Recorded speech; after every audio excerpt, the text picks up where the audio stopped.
गणेशोत्सवाला अजून बराच अवधी असला तरी गणपतीच्या मूर्ती शाडू मातीच्या बनवण्यासाठी ठाणे महापालिकेनं आत्तापासूनच पुढाकार घेतलाय. या मूर्ती भाविकांना किफायतशीर दरात मिळाव्यात, तसंच मूर्तिकारांनी रस्ते न अडवता मोकळ्या मैदानातील जागेत कार्यशाळा उभारावी, यासाठी पालिकेच्या पर्यावरण विभागानं 6 महिन्यांचा कालबद्ध कार्यक्रम हाती घेतला असून पुढच्या वर्षी शाडू मूर्तीचंच बाप्पा विराजमान करण्याचा संकल्प पालिकेनं केलाय.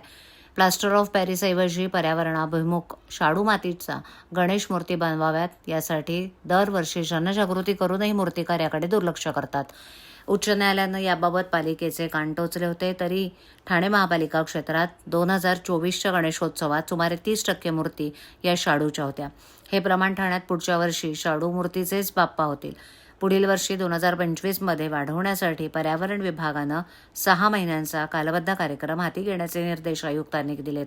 सन 2025च्या गणेशोत्सवात ठाणेकरांचा शाडूच्या मूर्तीकडील कल वाढावा, यासाठी या मूर्ती किफायतशीर कशा होतील यासाठी प्रयत्न करावेत.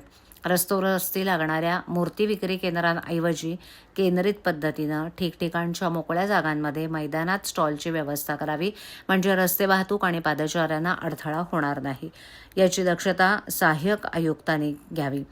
मूर्तिकार, गणेश मंडळं, पर्यावरण विषयातील संस्था यांच्या मदतीनं याबाबत जनजागृती करण्यात यावी. मूर्तिकारांशी संवाद साधून त्यांना शाडूची माती आणि कार्यशाळेसाठी जागा आगाऊ उपलब्ध करून द्यावी, असंही आयुक्तांनी यावेळेला सांगितलं.